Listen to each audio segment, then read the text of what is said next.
I am live. Hello, my lovely little Jocklands, and welcome to yet another stream. I have surprised you today. I know I have. So, welcome to chapters 3 and 4 of the Siren's Call to audiobook, The 5 Layers of Mark. Oh, 2 people have joined. Hi. Is the chat working? Hi.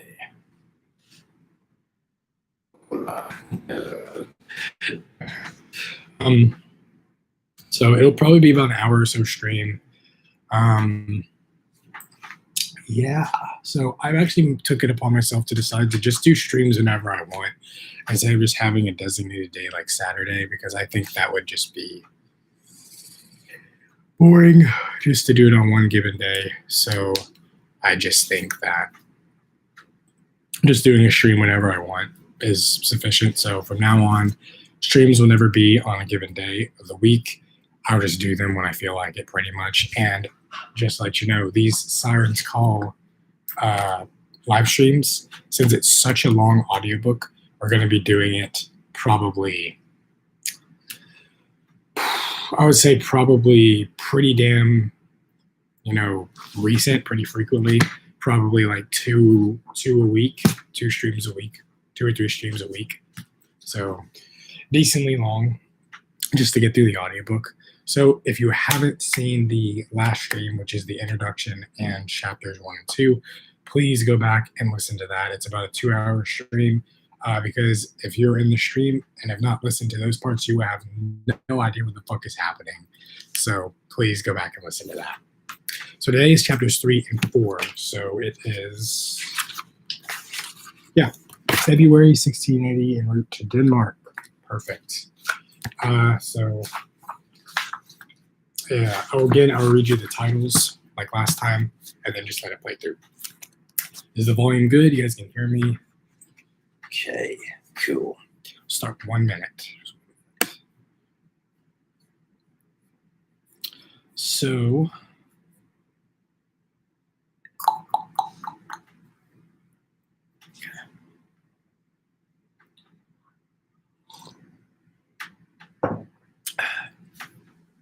when we last stream, could you hear I'm sure it cut out occasionally for a few seconds. Could you hear the audiobook completely clear? And what was being said? Could you also hear like the music and sound effects in the background over the stream? Okay, just making sure, because I know sometimes streams can be a little wonky with that. Sometimes the volume can go in and out, so I just want to make sure you guys can hear that.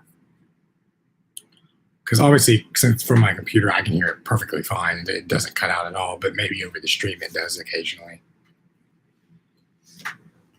Okay, let's get into it, guys. No use lollygagging around. All right, so we're on chapter 3, February 1680, en route to Denmark. All right, let's do this. Turn it up. Okay. Oh, real quick. Still, probably in this one as well, my voice acting not as strong. About 3 to 4 hours into the stream, my voice acting is up to par up to the end. So bear with it.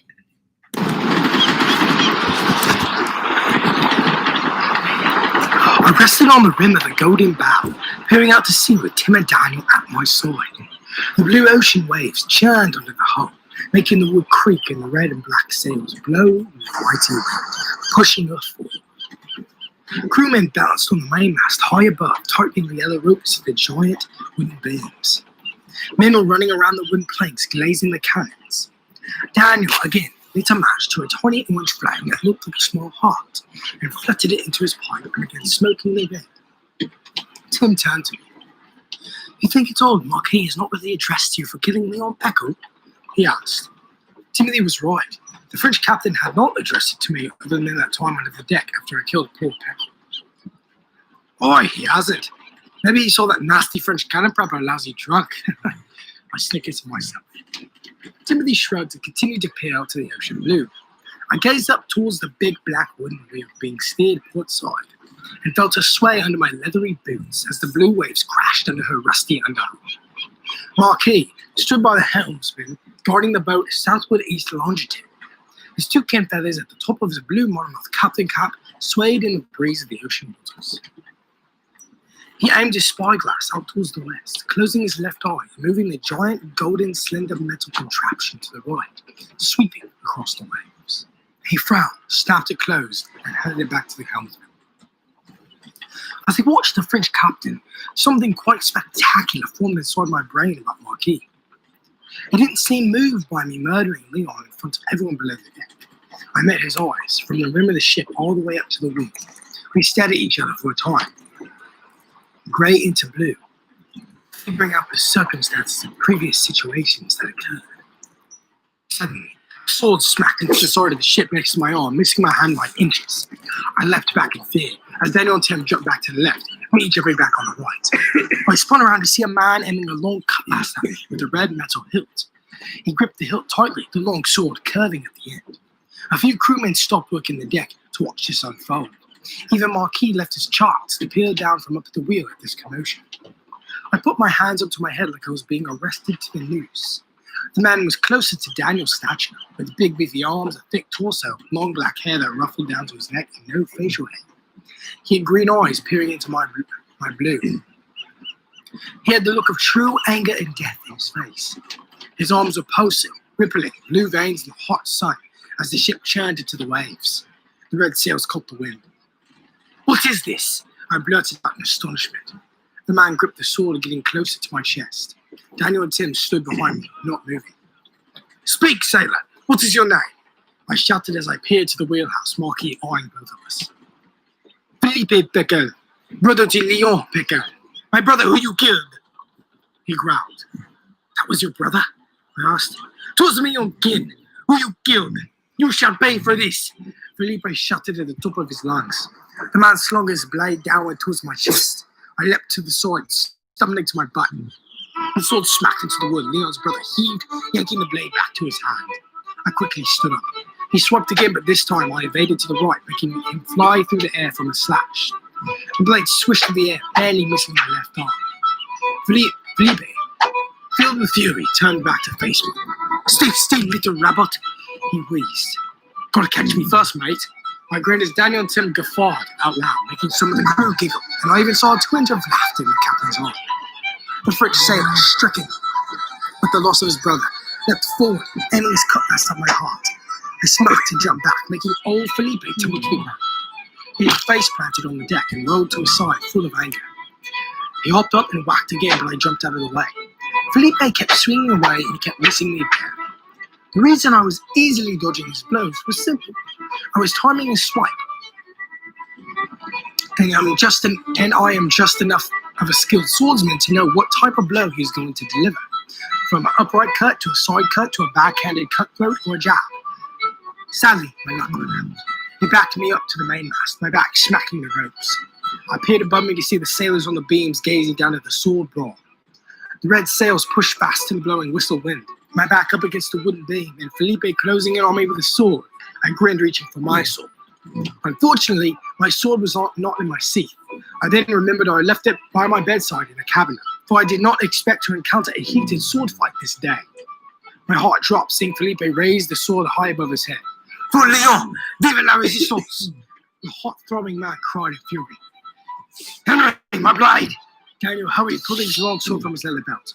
I watched as Daniel's blade traveled through the air towards me, and Felipe's blade heading for my red crystal in my chest. The tip of the tick was close to my flesh, but Daniel had thrown his blade a second before Felipe brought his sword down to kill me. My hand met the teal hilt, and I swung the blade upward, blocking my chest. Felipe's blade crashed down on top of mine, the iron sparking bright. We collided swords and locked eyes into each other's, reading each other's souls. I could see the anger fill his pupils for his lost Leon, and he could see fury in mine for this engagement between us. My arms throbbed, trying to keep his strength of me in his cutlass as they pushed upward with might.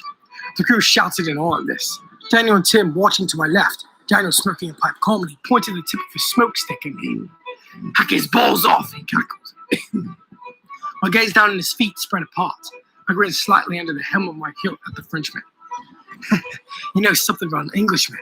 I grinned as Felipe looked confused into my eyes. "We always know when to best a Frenchie." I kicked his legs from under him and shoved the sword upward, unlocking from the swords crossed. He stumbled back into his mates, who caught him, still clutching the sword in his right hand. His crew helped him to his feet. Felipe cried, running at me. He slashed his big longsword, silver as the moon, through the air at me.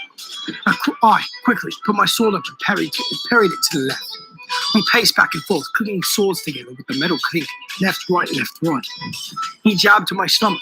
When I watched this arm movement before the jab, his elbow moving outward, meaning he would jab somewhere low, and I cut at his blade to the right, skewing it out, making him almost lose it. I charged at the French sailor, slashing and cutting through the air, putting up my blade to hit, and slashing back and forth. I could feel his strength was beginning to fade. His blows were starting to become weaker and not as quick and agile. Seeing this as an advantage, I lunged forward at his body.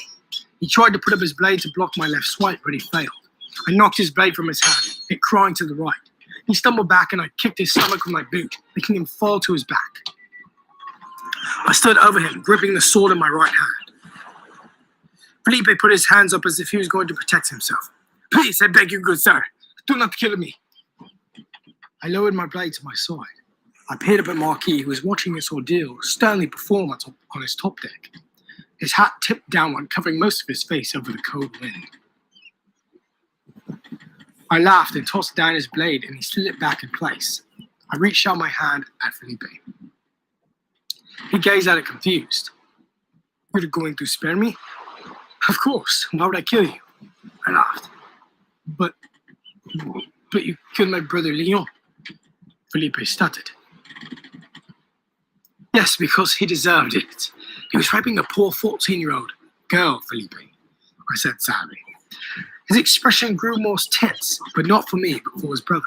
He shook his head. "Leon could never keep his willy in his breeches, no matter the woman. I guess he did need that lesson," Felipe said, reaching for my hand. I lifted him up with one hand and patted his back. "Good bro," I smiled.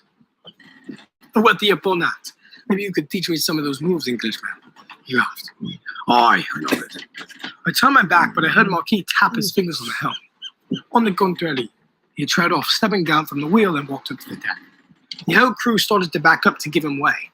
He snapped his fingers, and a maid rushed up from below deck with 2 long swords.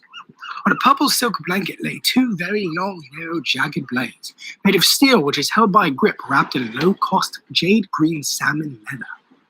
With a point as sharp as a razor, this weapon will cause your enemies to leak from thousands of holes before they even know it happened. The blades have barbed, curled cross guards, which makes sure the blade is both balanced and capable of protecting the owner's hand against any sliding sword. The cross guard has a lavish dragon tail on each side, a unique design for a unique weapon. A small pommel is engraved with the sword's maker's signature, a symbol many would kill for. The blades itself are bare, no markings, no decorations, and no engravings. The captain smiled, picking up a blade and tossing it to me. I caught it by the hilt and eyed the sword, it weighing heavy in my hands. Marquis picked his up. "Take a gander at the blade. I had these imported all the way from Greenland. Now, I'm sure all of you scallywags are wondering why I have 2 instead of 1 for myself. So the reason for 2 is so I could take on an enemy with the same sword, an equal match. Yet, in this case, Henry, even though a pirate and not a merchantman, or a cannon sailor like yourself, or like poor Leon who you killed, don't worry, I am not upset you killed him. To be honest, he's better off than you. You are not my enemy. Now, I see you took a fare to Felipe here, but can you take on a Capitan, who is also a skilled swordsman all over France?" I watched Marquis aim his blade towards me. I looked back at Daniel and Tim, who nodded for me to engage in combat with the captain. "Let's see what you got, old man." I stickered. "Old man. Young man, I may be in my 40s, but I've had more experience than our young eyes have seen." "On guard!" Marquis shouted, lunging forward at me with surprising speed. My heart jumped out of my lips and he came quickly at me, his parroted hat flying off his head, revealing his black long hair. His long sword, burning bright orange, swung to my right. I clicked my sword towards the captain, parrying his swipe, making sparks shoot.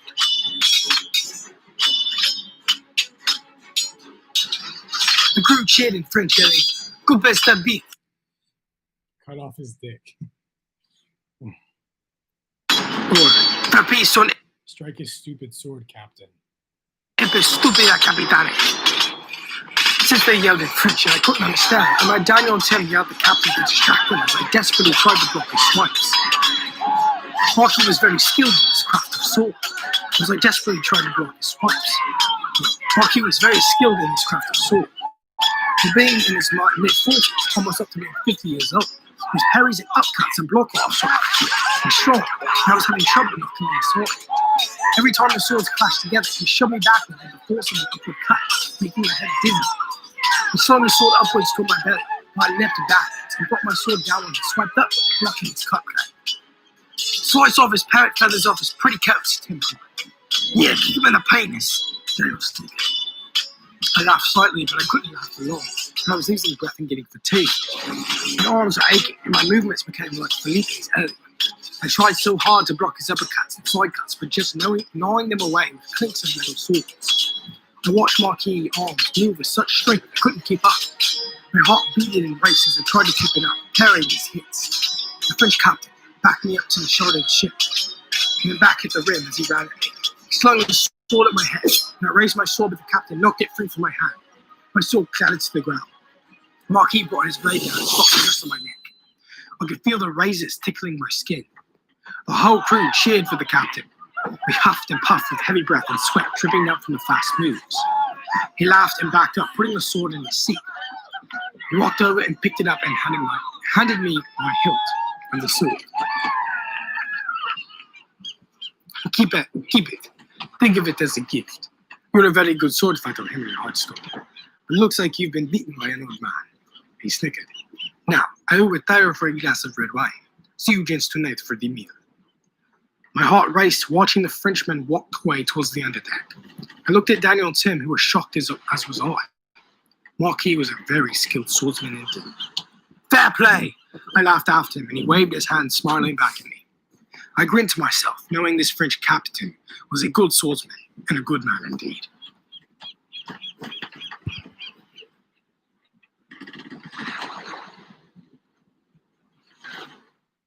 That was chapter 3.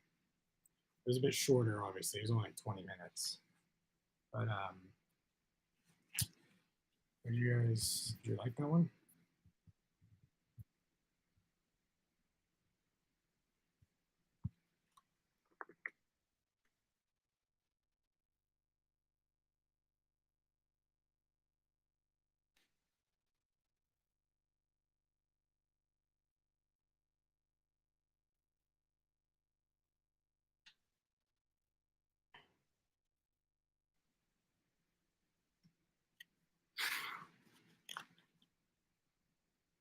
Yeah, so basically, I'll try to talk a little bit between each chapter. I just don't want it to go on for super long.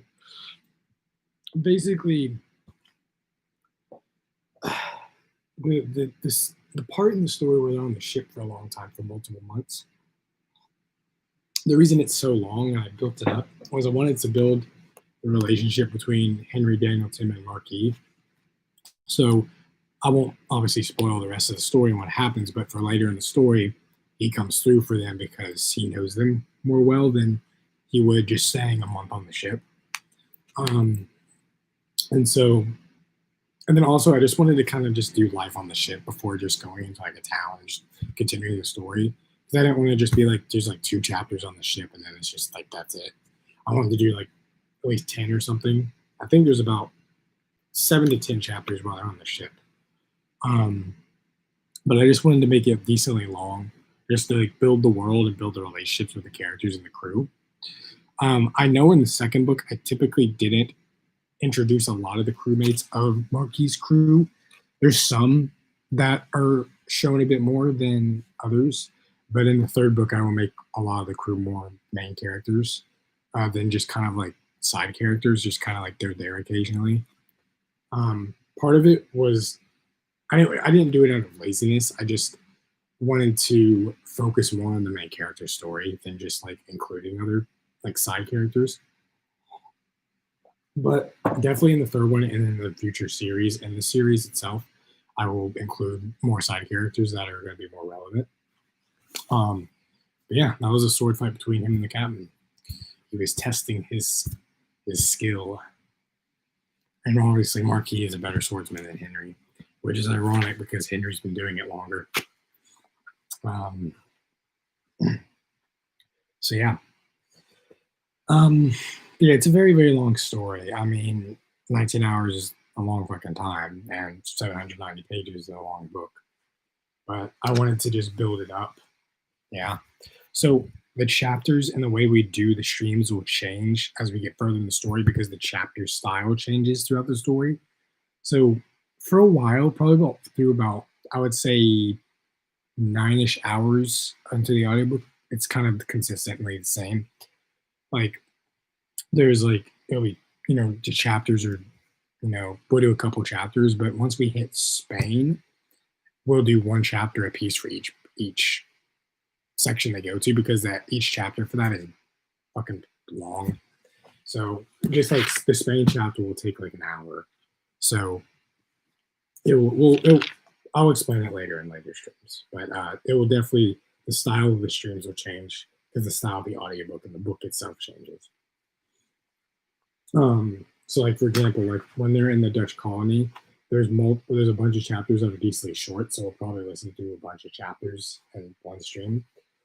But yeah. So anyway, but I'm glad you guys are liking the stream so far. I think live streams are one of my favorite things to do on my channel right now. And I just thought listening through the whole 19 hours of this audiobook would be fun to do it live instead of just like having it, even though I have it uploaded on my channel just by itself, just experiencing it live. And it kind of gave me an excuse because I kind of wanted to listen to it all the way through again. And I'm honestly, I'm not like losing. It's not that I haven't worked on my third book in a while. I've been working on other stuff, which is completely fine. Like there's no time limit for me to finish the third book. Because I got other stuff. I got my anthology series coming soon. And some other like Christmas stuff. But it's not that I've lost like steam for it. It's just I just want to focus on other stuff in my life right now before getting back to that because it's such a hefty project and it's such a big. I have to dedicate a lot of time to do, and it just takes time to do it. And so I just want to. I'm not in a time in my life where I have that per se on my hands, and so I have to wait a little bit in the future to work more on that series. And so I'm not giving up on it. Obviously, it's like my baby, like it's my magnum, whatever you call it, magnum opus. It's the big project or whatever. It's just I'm trying. I want to give myself time to work on other projects because I was so focused on this for so long, for about 2 years, and I just wanted to give myself a break from that. Doesn't mean I'm not going to stop doing it. I'm still going to do the series, and I'm going to make audiobooks for all the Sirens called books just like this one, and I'm remaking the first one. I just wanted to take time for myself to do other stuff. So, yeah. Okay, let's listen to chapter 4. Chapter 4 is a bit longer. I think it's like 40-ish minutes. So yeah, let's get into it. Middle of April 1680, in the Mediterranean Sea en route to Denmark. So yeah, all this obviously still in chapter, still in part 4. I spot a French Frigate.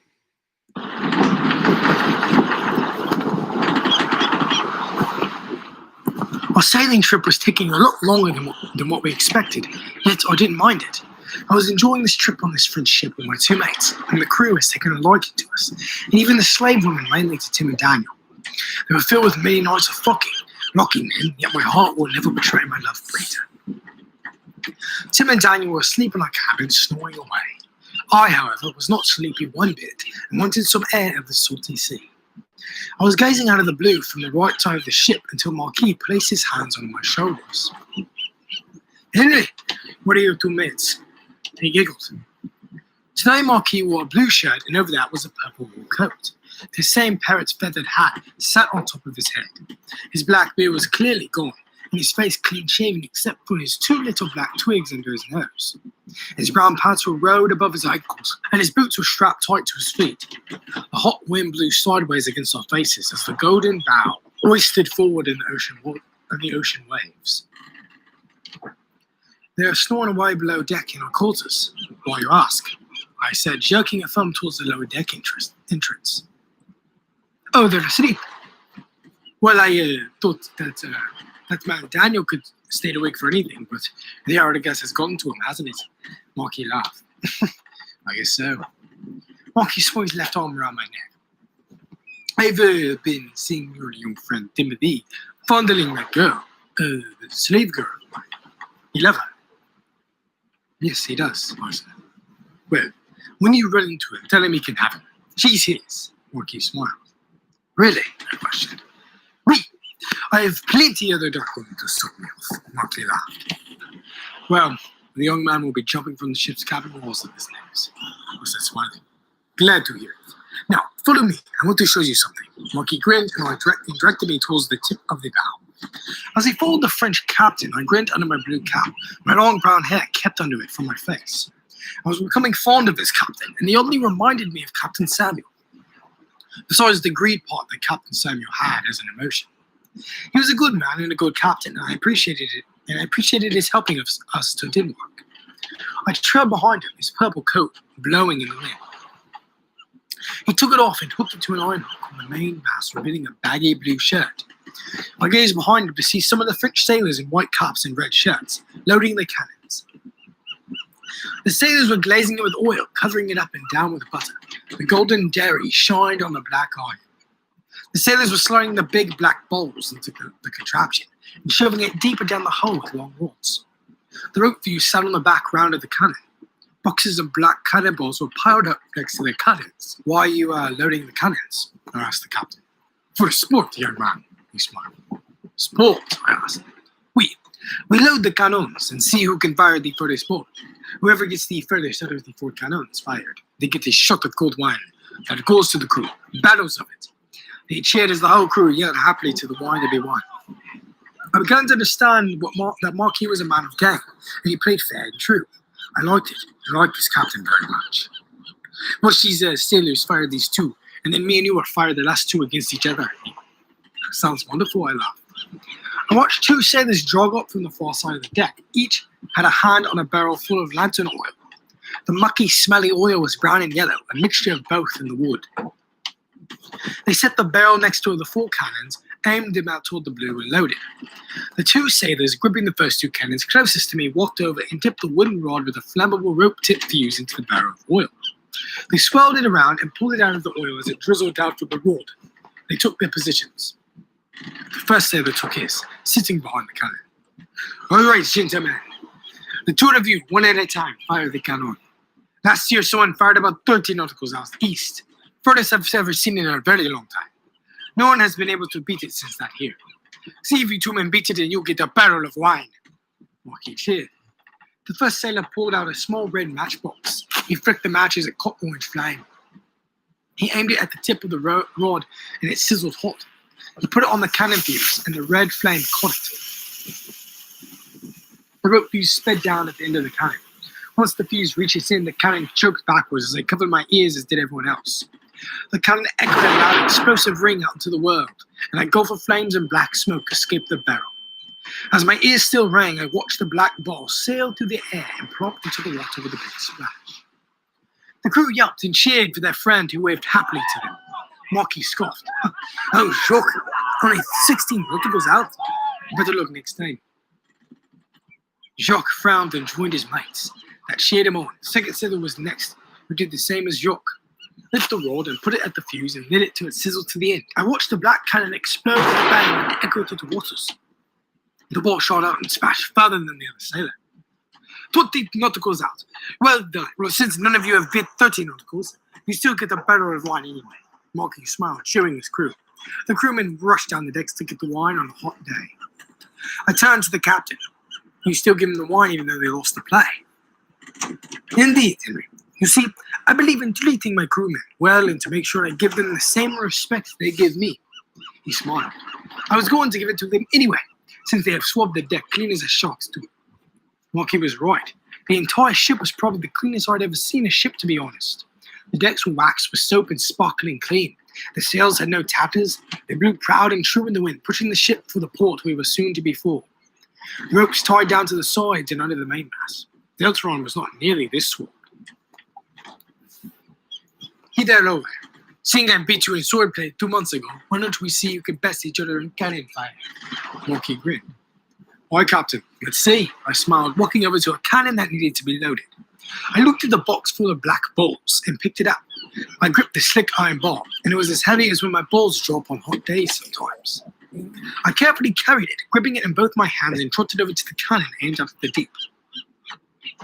I lifted it up to my chest and slid it into the bottle-glazed hole. I let the black ball drop, hearing it roll. I'm sorry. That entire paragraph sounds so sexual. I'm so sorry. I realized that. We just read this for a second. I looked at the box full of black balls and picked it up. I gripped the slick iron ball, and it was as heavy as when my balls dropping on days sometimes. I carefully carried it, gripping it in both my hands, and trotted, lifted it, and slid it into the butter-glazed hole. God. I'm sorry. That was so sexually sounding. I mean, there's sex in this, but probably could have written that a bit differently. My apologies. Well, I did say, hey, I warned you. It is very, very profane. Down into the cannon barrel. I had it smack the metal, and I rushed over to grab a wooden rod with a rope fuse. I dipped it into the oil and struck a match. Marky did all the same I did and was waiting for me. We both lit matches and lit the fuses. Each 2 fuses sped fast, and soon the cannons fired loudly. I watched my cannonball glide through the seagull-filled air, and soon it plopped into the water with a white water spray and descended into the water. Mine had hung in the air a tad, a bit longer than Marquis. I counted the number of nauticals as it sailed through the air. Me and Marquis met eyes at the splash and smiled. Looks like enemy. You got 27 and I got 26. Close match indeed. Not 30, but indeed you won. To celebrate, we were having a banquet tonight in my cabin. Me, you, and Daniel, and Tim. Marky smiled. Go wake your friends up and let them know. Will do, sir. Great cannon firing. Mighty fine, I grinned. Marky topped off his feather hat and grinned. Suddenly I heard the steps creak from below deck. I turned to see Daniel trudging out barefoot and brown leather pants, his black shaggy hair frizzed up from sleep, sticking to one side, shirtless. His bare chest and pecs puffed outward, and his bulging arm muscles rippled in the sunlight. Tim's blonde hair was sticking straight up, his eyes half open. He was barefoot, but had a white shirt on. What the fuck is all this noise? Me and young Tim here were just trying to take a fucking nap, lad, until we heard all this fucking banging above the deck, and by fucking God, I thought we were fucking under attack. So I roused Tim up to rush above the fucking deck. Daniel shouted. And without weapons or swords, I laughed. Boy, I'd kill him with my fists. Daniel laughed. Oh, did we wake you? Marky smirked. Oh, I was having the best dream too. Tim smiled. What? With that and all, I laughed. Boy! Timmy smiled wildly, still sleepy. That reminded me of the deed that Captain granted young Tim. Oh, that reminds me. Marky had granted you permission to keep Eleanor as yours and yours only. I smiled. Tim's ears perked up. His eyes shot wide awake and he stood straight up. Oi! By God, really? His young eyes sparkled with true love. Oui. She is yours. Take good care of her. Marky smiled. I have no need of her anymore. Tim rushed over and shook Marquis' hand. Oh my God, thank you, good sir. I'm so happy. Need me to do anything for you? Swap the deck, wash your clothes, scrub your boot buckles? Marquis laughed at the young lad's happy expression and attitude that appeared so fast. No need, Timothy. No help indeed. Where is Eleanor now? Asleep in my bed. Timothy. Rush down there and tell her, young man. Marquis smiled at Tim. Tim sprinted down the deck, almost tripping down the stairs. I heard his voice echo under the deck in a slight muffle. Eleanor, my love. We can be together. I think it's the high seas. I love you so much. We all laughed about the deck. Marky placed his hand on my shoulder. The sun was setting behind the waves, making the sky appear as a pink haze. Well, I must head to my quarters to get ready and figure out what we will be served tonight. See you gentlemen in 2 hours, and headed below the deck. What's tonight? Daniel asked me. We are eating with Marky tonight. Me, you, and Tim, I smiled. Why, I'm hungry and ready for dinner, Daniel. You're always hungry, I was thinking. Aye, lad, he muttered as I placed my hand around his neck, and he laughed as we descended down below the deck back to our cabin. We must dress nicely, though, I muttered. It's the captain's dinner. What? You mean all fancy-like? Daniel muttered. I nodded. What the shit? Why? Daniel muttered. It's the captain's cabin, Daniel. We must present accordingly, I said. I knew Daniel was more of a ruffian than a fancy merchantman or trader. Bollocks, he muttered.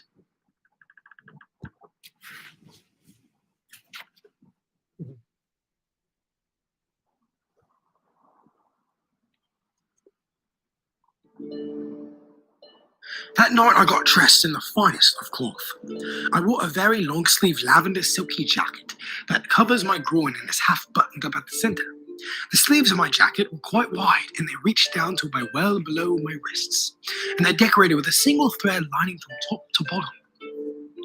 My pants were tight and skinny, brown and black leather stretching down my legs and folding over my brown silk boots made from Komodo dragon skin.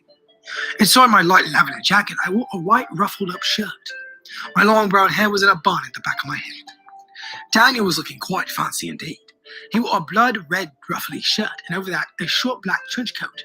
His shaggy locks hung to his shoulders, just touching his shoulder blades. His brown leather pants and black boots were as clean as the scrubbed deck this morning. Tim wore a barrage of colours. His white shirt was the colour of bright white snow.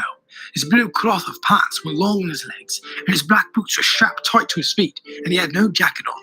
His blonde hair was in a bun like mine. We all met each other's eyes. Looking fancy, men, I smiled.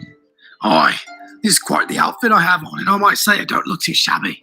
Daniel grinned. Where's Eleanor? I need to see if I look quiet, Tim muttered. I snickered. We need a woman to tell you how to dress. Aye, she knows best in fashion. Tim smiled and strode out to find his lassie. That lad's heart is stricken with blood love, Daniel said to me as he made his way to the doorway as I followed. He then turned to me. How do I look? I wiped some dust from his red shirt. You look like a man who's about to enter a fine palace to meet the Queen of England and dine over fresh grapes and rosé pink wine. Daniel cackled a deep bellow. That'd be the day. What about me? I asked. Daniel surveyed my outfit. You look like a sailor who's about to get laid by a princess. Aye, we both laughed. Sorry, one sec. Gotta fix the volume a little bit. Okay. Did our cabin. We made our way through the narrow passageway of the ship hallway towards Marquis's cabin, until Tim ran into us from the left. He had a kiss mark on his left side of his neck. Getting lovely, are ya? I laughed. Aye, I was. I asked her my outfit and she started to tackle me and kiss me, lads. Tim smiled wryly. Well then. Looks like the outfit swooned her, young man. Come on, let's eat. Daniel's always filled with hunger. Us three continued down the hallway. Finally, after trudging down the narrow wooden-walled hallway, lined with many oil paintings of marquee and treasure glowing with golden, blue, and purple jewels, we came to a door at the end of the hallway. I reached for the doorknob, a golden doorknob, and swung the door open into a magnificent captain's cabin. Inside the captain's quarters was a dining table lined on top of that was a white cloth that draped over the edge of the table all around. Wooden polished oak chairs sat around the table, 5 chairs total. Upon the dining table was a barrage of chinaware, silverware, and napkins lying down in front of each chair. Empty small wine glasses sat in front of each plate. In the back, next to the giant bay window, stretching wide on the back of the ship, viewing the ocean blue, which now the sky was as dark as black ink, with white twinkling stars dotting the air, was a bed covered in blue sheets with purple pillows. It was a small bed, only could fit one person, but it just had enough footroom to move around a bit in your sleep. Cabinets, wardrobes, and a desk in the back by the front window, made of redwood and cypress wood, sat about the room with other chairs placed behind them. In the cabinets was a glass case of wine bottles, each different kinds. Another red door sat next at the end of the bed, closed. Various draperies and cloth hung in the wardrobe, different colored coats and pants, and a barrage of colors for the French captain. The floor was polished redwood, as well with a black rug that spread about to the desk in the back. Chests full of papers next to the desk, and on the top of the desk sat a small blue ink bottle with the quill sitting in the hole. A few scattered papers were on top of the polished wood frame. Marquis was not in his captain, though. Seeing him gone, confusion filled our minds. Daniel scoffed quietly to himself. You'd think if we was to have a meal of sorts, the captain would be here to greet us. Right, Tim muttered. After Daniel had said such a bold statement, the red door next to the bed swung open behind us. I spun around to see the red door frame opened and Marquis stepping through it. I peered over his shoulder to see a prayer room of sorts with a gold and teal altar with Jesus Christ in the back on the cross. I never thought of Marquis as a religious man. For myself, I never really believed in the word of God. Never saw the purpose or the inclination to accept his prayers into my life, for my father was an atheist, and looking up to the man, I couldn't help but follow in his steps. I knew most Frenchmen were Catholics or Protestants. The religions are shockingly similar, yet the southern side of France believed on the Catholic side, yet King Louis XIV was trying to convert most of the common folk to Protestants. I decided to ask him of the matter as we ate. Marquis wore a lovely outfit. Over a corset/shirt of purple, he had tucked under his neck a collar of red chief. Over his purple shirt, he had a black trench coat, though only stopping at his knee sockets. His pants were tan and thin, that rolled over his black boots. His black hair was combed and straight. Powder adorned his cheeks and face, and he had a violet shade to his thin lips. Gentlemen, my apologies. I was just giving our Lord Jesus Christ a good word, Marquis smiled. Daniel smirked at the thought of gold. Marquis shot Daniel a look of confusion, and I was worried that he offended the Frenchman. Marquis smiled dryly. Are you not a man of gold, Master Daniel? Take no offense to this opinion, sir, but I am not, let's say perhaps, interested in the matter. My father never was a believer in the Catholic faith. Daniel smiled with his fat lips under his black moustache. Are you Catholic, sir? I asked curiously towards the captain. Gentlemen, I am, yes. Never really wanted to convert over to the faith of a Protestant. Louis could never understand it. He's trying to convert everyone to his own faith, mind him. If you will, he's only doing what he believes best. Shall we take a seat? The man gestured with his purple-sleeved arms. We all took a seat at the dining table. I took a seat in the middle, while on the other hand, Daniel to my right, Timothy to my left, and Marquis at the head of the table. I peered down at the china plate before my hazel eyes. The china plate was baby blue with white decorations on the flat part. The white decorations depicted mermaids, bound together with their white tails and their lips pouting out, tears running down their face. Seeing this made me think of Vivian, and rage filled my veins and made my hot blood bubble. The fact of her leaving us stung my heart and made me so livid I could honestly kill her, but we need to get the gold coin. We will find her. I will find her, no matter how long it takes, but we have to finish getting these letters of marque off our heads. I gazed at the tiny wine glass with little creases going around the entire glass, and it opened up like a clam would open up its shell all the way. What's being served, Captain? Asked Daniel, smiling, hungry. Marquis gave a wide-road smile. The finest of fancies. Tonight I have my finest cooks preparing an assortment of lovely meals. First, we will start with a snack, appetizer, then followed by a meal and dessert. Let's start with a glass of wine, shall we? If that's all right with everyone in the room. All right with me, sir, Daniel grinned. The Frenchman snapped his fingers, and a click, and the door in the back swung open, and in came a black woman carrying a pitcher made of glass filled to the brim with the darkest of red wine. The black maid, whom I've never met before, came around to the captain's side and poured him a glass. Marquis smiled at the maid quietly and put his hand on her thigh, making the girl somewhat uncomfortable, but then removed his hand towards his glass. I watched the maiden round the table, cupping the glass pitcher in both her hands, and carefully poured all of us a glass of red wine. Once the last drop of the succulent red wine hit the tip of our glasses, the maid bowed and backed out of the room. The Frenchman picked up his glass. Let us toast to this lovely meal that we are about to indulge with great measure. We all smiled, smirked, and took a sip of the red wine. The wine hit my tongue once the glass hit my lips. I tasted a sour bitter grape, giving it a more of a fruity flavor.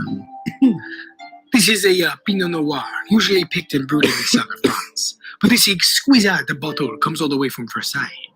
a bittersweet red wine to go well with a lovely snack, which should be brought in about the now. Marquis smiled as the red door swung open and a black woman traveled in with a silver platter. On top of the silver platter was tiny white bowls, and inside was hand-picked black and green olives. The maid circled a beautiful polished white cloth oak table and placed a white cup in front of each of us. Once Daniel got his, he smirked at it. Since him being a bulky individual and could eat quite a bit, this was a pebble to him, but he indulged. I eyed the olives. A mixture of green and black, me personally preferring the black olives, was marinated in a lemon olive oil and sprinkled with red pepper, paprika, and salt. I smiled and popped the tiny green one in my mouth. My tongue was swatted with all sorts of flavors, and it made me feel like I was sitting on the beach of the Caribbean. The paprika stabbed my taste buds with a kick of spice. The red pepper burned my mouth, but just right. Just the right amounts to no harm. And the salt conjured up a lovely ending aftertaste. Plus, the bitter taste of the olive was there as well. Me, Daniel, and Timothy and Marquis sat for a minute just sipping on the red wine and popping in some olives occasionally. Daniel finished his within 5 minutes, and Timothy was almost done with his. Audience from Greece, yeah? How you fancy? Marquis smiled. I noticed Marquis loved food and cookery, and he sure loved to brag about the flavors of what sat upon the lovely food that we are served in eating. On that fact, though, I didn't mind. I enjoyed hearing the Frenchie talk of his culture. I fancy him nice, Tim smiled. I leaned back in my chair, taking a sip of wine. So, Marquis, I'm curious. The Golden Bough, is it yours, is it not? Oui, he responded. Well, when did you purchase the vessel, and where, if you don't mind me asking? She's a beautiful sight, I grinned. Marquis laughed at my remark, but in good gesture, not to be rude at all. She is beautiful, is she not? I purchased these golden angels in 1675. She was resting in Havana, Cuba. It was actually not newly built.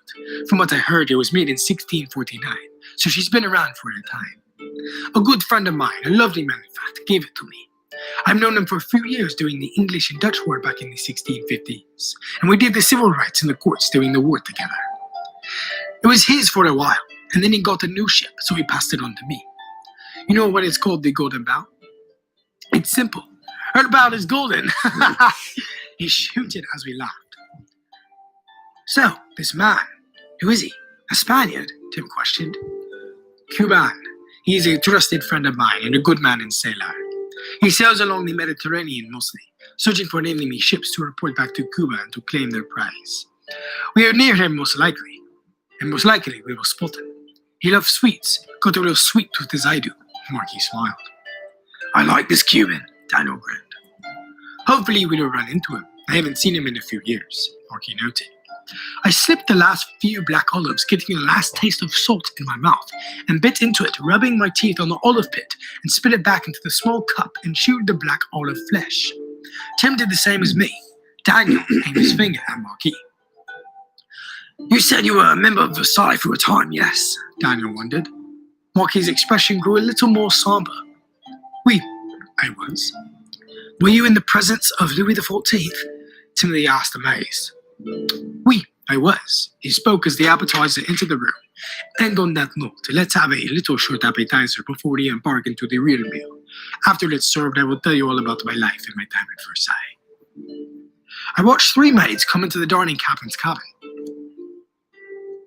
Each Negro woman, black as Daniel's hair, held a red-tinted platter. Sitting on that metal was a small blue plate holding something that looked delicious that my taste buds watered for. Sitting on the blue plate was a hardened bowl of sorts. The shell was yellowish brown and white, curves in the yellow shell lying down the back of it. Inside was a lump of brown dark flesh curled into a ball. Green mint and sauce was added inside the shell. It was a broiled snail. I knew French people eat these nasty things, but I never in my life wanted to try one.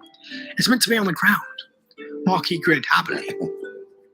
Jean, sir, this is one of my favorite things about my country. Snails, he said, picking up the hot, steaming shell and put the opening to his lips. I heard him suck and slap the brown plop out and crunch it into his mouth.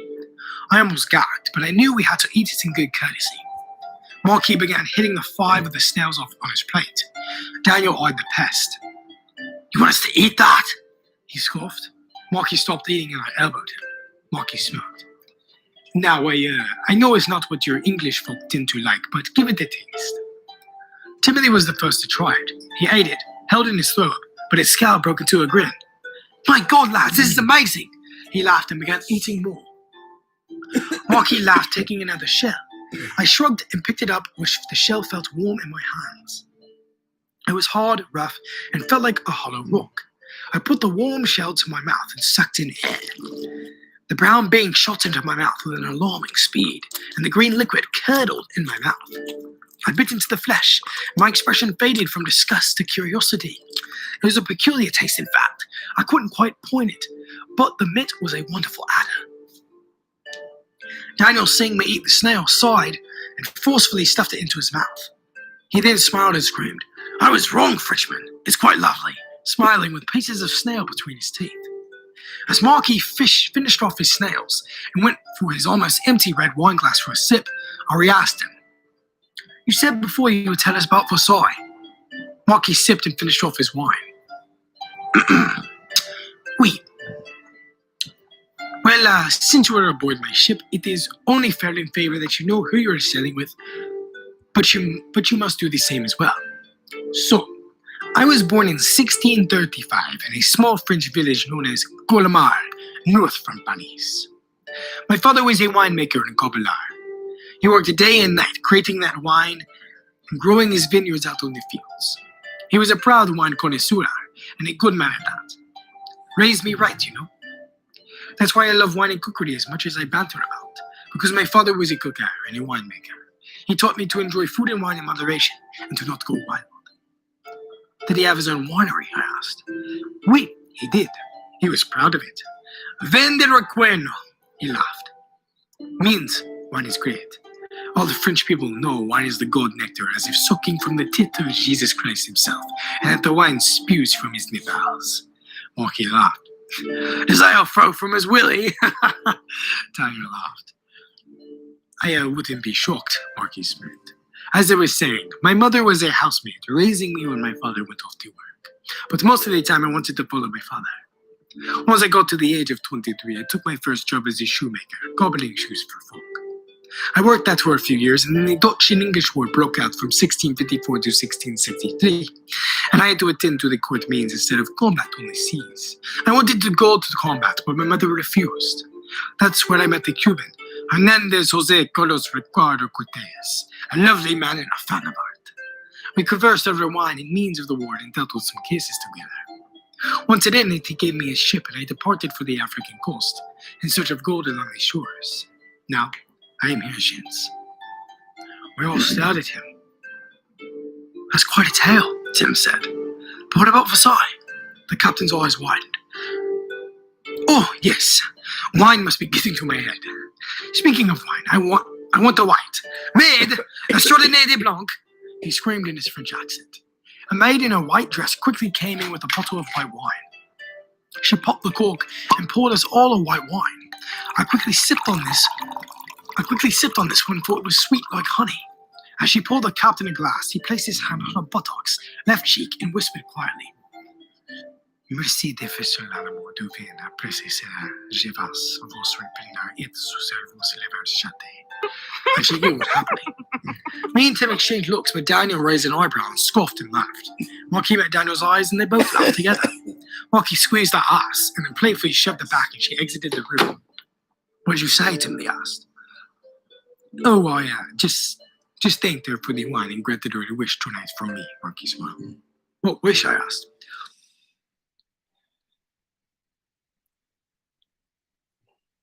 I apologize that it's so profane. I don't know, it's just since this is going on YouTube, I just want to be careful, I guess. Two suckered pussy lips. He laughed and we hooted and drank the white wine. The meal should be on shortly. Marky was right. Within the next 10 minutes of us just shrieking and bantering over laughter, an older black man stumbled in with a silver cart and on top of that a white cloth. Sitting on top of the cart was a big silver round bowl covering the meal. My mouth watered for the food. Marky had some good cooks aboard the ship. The food was magnificent. The cook removed the silver bowl to reveal the meal. Upon the platter sat an impressive-looking cuisine. It was steak au pois, in which is a very famous dish among the French culture. I had this once before when I was in London. A French chef had travelled from Paris to move his winery across the globe and state his business there. Once there, he made the occupants of his tavern this dish in celebration of him establishing his winery. My father had bought it for me and I loved it. Each fatty steak was set down on the plates of china in front of us. A pink wine was then poured in our glasses. The steak was fatty and juicy as the wet tan vinaigrette was drizzled all over the meat with black dots of peppercorns. It was a fairly soy steak, and I knew Daniel would dig it fast. On the side was greens of broccoli and green beans covered in oil and salt. I licked my lips and picked up my silver fork and knife. The steak was attached to the flank bone, so I had to cut around the bone to get to the red meat. But the piece of the meat with the most flavor was the fattiest part, next to the bone, but I will save that for last. As we cut into the steak and ate happily, the lemon flavor hitting my senses, we continued our conversation. Daniel had already eaten half of the dead cow, and Timothy was taking his time, and Marquis took his time, taking delicate bites as he drank his wine and wiped his mouth with a red napkin. Now, the Versailles part in 1667 to 1673, I was a part of the security force securing the forest that surrounded Versailles, always having a sword and musket in hand. I would stop carriages along the way to check to see if people were carrying weapons before entering the palace. You see, there was a poisoning conspiracy going on at the palace, so everyone had to be checked. Marquis noted. Someone was trying to poison him, Timothy asked. Louis? Of course, young man. All the common folk despised him for making them pay more taxes. I hated him, but he paid me well for my service. Soon, he started to make everyone convert their faith, and almost everyone was Catholic there, so he made them switch to Protestant. If people refused, they were thrown in jail. He was also keeping people there against their will and not letting them return to their farms and homes. Terrible time. So, I had a friend of mine forge documents saying that I could leave, and I was able to travel back to Paris and finally get a ship to sail to Africa. My God. Well, I'm glad we stumbled upon you, good sir, I smiled. I have graced you with the life of a Frenchman, and you must oblige about your past. Tell me, Timothy, you were aboard the Deltaron with these two strapping young lads, am I correct? Marquis addressed the youngest of us bunch. Strapping young lads? Daniel scoffed. I think I'm the only one who's strapping.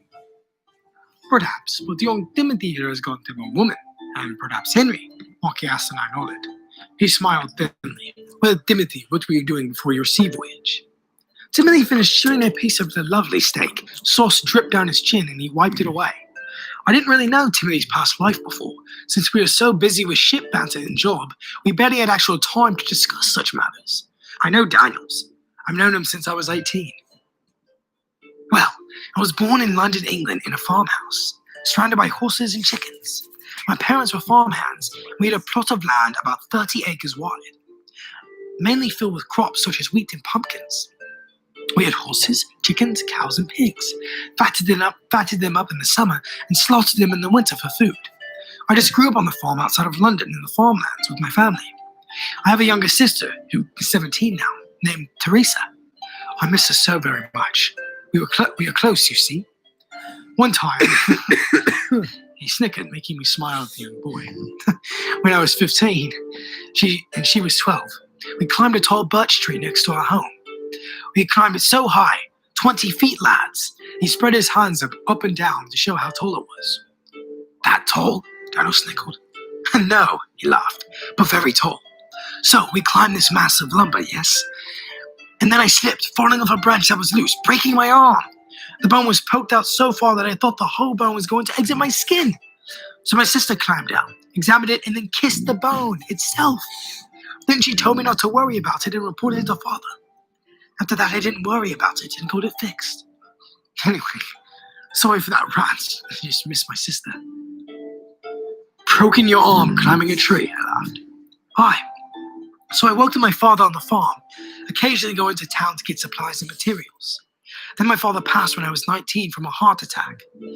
After that, my mother wanted me to explore the world and get off the farm. I saw a posting on a board outside a tavern about applying to be a crewman on the ship, the Deltaron, as a traveling vessel cargo for across Europe. So I applied as the ship's supply taker. Then I met Henry when I was checking the barrel of muskets, and then Daniel. Marquis smiled, sipping his pink wine. That's quite an interesting life compared to mine. Are you glad you joined these lads on this adventure? Do you miss your home? Timothy sat back, finishing the last bites of his steak. I could see in his eyes that he did miss his home. I do miss mine. Oh, I miss it much. More so my mother and my sister, and the sweet smell of wheat, but I am glad I met these men. Timothy pointed at me. I've never had friends before, and they were able to provide that for me, and grace me with their kindness. I wouldn't want to go on any other adventure with anyone else but Henry and Daniel. Timothy grinned. Yes. Timothy, me lad. Daniel laughed, playfully hitting his arm. I sipped my wine and cut into the steak, shoveling it into my mouth as Marquis finished his steak, and Daniel's was gone as well. Danielle, what about you? Daniel laughed loudly. Well, my life isn't as sweet as Timothy's here. Grace us with this exotic tale of your life, Master Daniel, Marquis said to the big man in the chair next to me. Well, lads, I was born in the good town filled with whores and taverns, London, just like these lads here. My mother was working in the brothels and being a whore to most men in town. My father wanted nothing to do with my mother after she changed to the whorehouses for money since we were struggling. I helped my father work in our blacksmith shop, smelting iron for swords and wrapping up longbows and breastplates. Once I turned 20, I hopped on the ship called the Swinger. I sailed with him across the globe, all over fighting in the heated ship battles and collecting gold for our keep. That ship went down when I was 25, and then I found another over in Australia named Millie Froth, an odd name at that I may point out, but also a strong ship for battle. The captain aboard that was a softy, can never really handle the heat of a sword fight, and was killed the first battle when we encountered with a Dutch ship. When I was 31, I hopped onto the Deltaron after coming back to London to find my father and mother dead. Now, I knew this young man, Daniel, aimed his long finger at me since he was 18, and taught him a few things about the world, and missed him, to be honest, when I was off at sea. He's more of a little brother and a best friend towards me, making me smile. How did you know much of a language and can speak it properly? Marquis asked. From traveling across the world to Norway, to France, Spain, I could discern it easily. I just have an ear for it. So, once I returned to London in 1677, I told Henry, a man now, that we should aboard the Deltaron the next year and sail together across Europe. And it was his first sea voyage. Now, here we are. He smiled. Marquis scoffed. Oh, Master Daniel, might I add, a world you've seen in your lifetime. I hope it never stops. He laughed. Until I get gutted by a bayonet or blown to shreds with an iron ball, I'm still living. Let's hope. Marquis smiled, finishing off his wine. Now, what is the dessert? He yelled. Another maid came in the room as we finished off our pink wine. My eyes were glassy and could feel mine getting groggly and my belly full from this eating. I was becoming tired. Daniel was knackered, his eyes glassy, and Timothy was just fine. Marquis was struggling his speech, the wine getting to our heads. Now tell me, Henry, your life story, or most of it, as far. Marquis smiled as the maid placed small white plates before us filled with blue macaroons, filled with pink cream, and a doughy pastry filled with white custard. My past I did not really want to discuss such matters at the table, and Daniel and Timothy only knowing, I felt we shared a bond that way tightly. I liked Marquis, but not enough to tell him everything about me. I'm sorry, Captain. I'd rather not discuss such matters. I smiled slightly. Marquis' brow squinted in concerning curiosity. I see. Well, I take no offense to it. Don't speak of it if you wish, but now let us enjoy this pastry. He licked his lips. I stabbed the fork into the pastry as the white creamy custard seeped out, and I ate it fast, tasting an intense sweet flavor of dough and sugar. As us four ate happily to dessert, Marquis pointed his fork at us all three. Since we are getting close to Denmark and should arrive in the next couple of months, should we discuss it? Aye, sure we shall, I said. Matter of fact, what is your plan exactly? Marquis asked. We decided to get settled down in the town quietly before seeking out a crew and a ship to take. Then we will sail out towards Spain at first light with our crew, I said. Well, that sounds like mighty fine, gents, Marquis smiled, finishing off his pastry. After a couple more minutes, we finished our dessert and drowned one last glass of wine. All of us were decently drunk at this point. I couldn't even think, and my head was throbbing with laughter and dirty remarks. We laughed and danced over the wine about women and the prize of sinking a ship with glittering gold. After an hour of this, Marquis sent us on our merry way back to the cabin. Thank you for attending my dinner. Great evening getting to know you, men. Now, I'm going to retire and go fuck that black woman in my room waiting for me. He laughed. Oh, I fuck again, Daniel smiled. We said our farewells and exited the captain's cabin. As we walked to our room through the narrow hallway, Daniel stumbled, but I caught him and slung his arm around my neck to keep him up. Timothy stumbled to my left, and I caught him with my left hand and slung his around my neck, and we continued to walk slowly to the room. We sang loudly and laughed together, side by side as friendly mates. To the rum and the sea of gold, we laughed as we stumbled into our cabin and onto the beds. Eleanor was awaiting Timothy on his bed, and Tim gladly approached her and kissed her. How was the meal with the captain? She asked. Lovely, my love, quite a sight to behold. Cuisine of creams and steaks, he laughed, drunkenly, kissing her and throwing off his clothes till he was naked. He climbed into his bed. Eleanor stripped off her corset and, naked, climbed into the bed with Timothy, pressing her breasts and naked body against his, and they slept. Daniel threw off his shirt and flew into bed as I did the same, for I was so drunk I couldn't see straight, and I was thinking of more red rum to drink, so then I could vomit it back up as I passed out on the bed.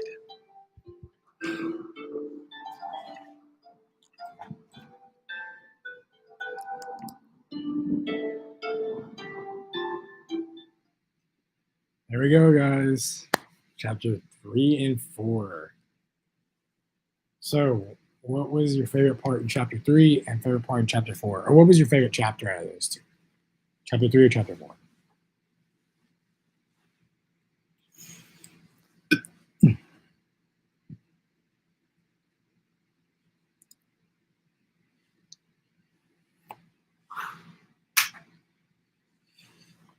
I will admit, yeah, I paused it when he said pussy lips. I don't know. I don't know the exact terminology you can really have. Like if it gets too profane on YouTube. But at this point, I don't care. We're already this far in. So it is a very, very, very, very, very adult story. And it's very profane and sexual. I mean, it's not sexual. It's just like there is a lot of sexual moments. That is very descriptive. So I just want to warn you. To anyone else, I know it's just my girlfriend on the stream right now, but if anyone else in the future joins these streams, to let you know, it is not for light audiences. But I'm very proud of it. Probably my favorite part out of it. There's certain parts in the audiobook that I really, really like. Probably that dinner scene in chapter 4 is probably one of my favorite scenes that I've written. Just because it's just descriptive of the food and like they're just having conversations. Like that's one thing I really like to do in writing is just having people talk sometimes. Just having these really long conversations because that's what people do in real life. And so I just thought, I just want to make the story as realistic as possible, despite the fantasy side of the mermaid. Both. I enjoyed both, though the sword fight was awesome. It's not that profane. I mean, I would say like there's just profane remarks. The only really like intense scene is they do go to a brothel in Greenland, so that is pretty actually like the sound effects are pretty real. But other than that, I would say, if I'm being honest, it's probably more profane and graphic on the gore than on actual like language. So it may not seem it now, but later in the story, it's more and more violent. So just to let you know, if people are sensitive or squeamish to stuff like that. But thank you for joining the stream. I really enjoyed that. So again, there's no specific day that a stream's going to go up. I probably even may do another one tomorrow or Wednesday of chapters. I think we'll be doing chapter 5 and 6. So we'll be doing mainly 2 chapters a stream. That's what my girlfriend suggested. But I think what we're going to do is, depending on how long the chapters are, we may do 2 a stream, we may do 4. Like, it doesn't matter. It just solely really depends on the length of the chapter. Because there are some that are only like a couple pages, and there's some that are like 40 pages. So it just depends.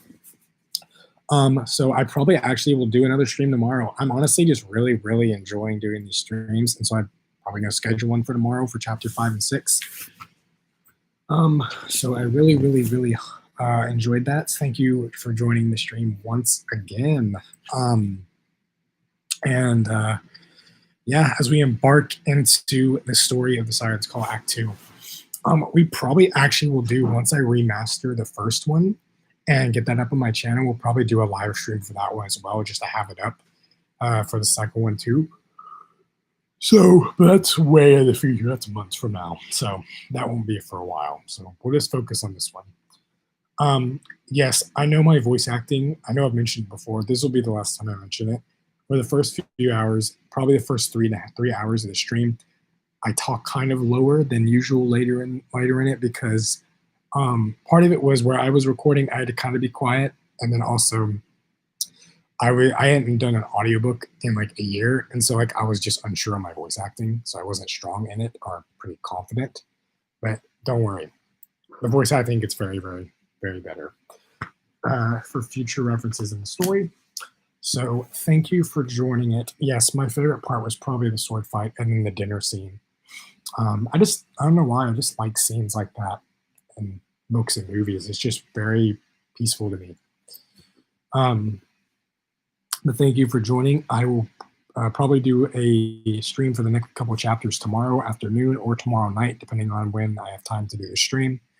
And thank you so much for joining. Please subscribe and leave a like to become a jack-lantern. And that's it, guys. That's all I got. So thank you for joining, and I will see you guys tomorrow for another stream. See you guys later.